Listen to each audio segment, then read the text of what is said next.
Hello everyone, and welcome to this audio podcast. This audio podcast today is part of the Labostix International. This audio podcast is part of a Sonar and Critical. This audio podcast is part of an Interstellar and Rampage. This audio podcast is part of a Storm Labostix production.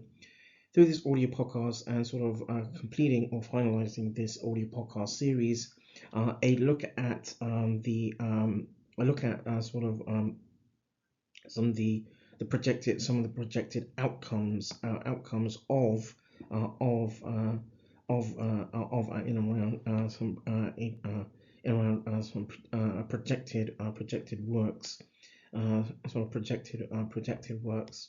So the outcomes are in as thus. So understanding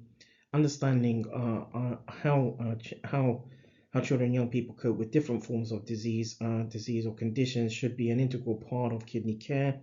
The plan is to see, or the plan is, or a bit, the basis is to see that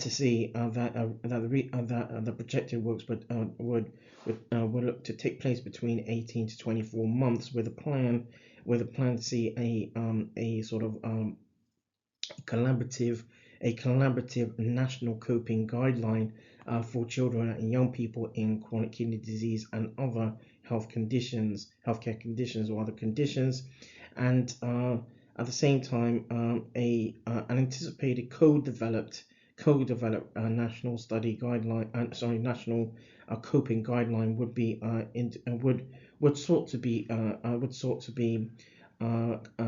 sort of a collaborative between organizations such as the British Association of Pediatric Nephrology and the Royal College of Pediatrics and Child Health, where it would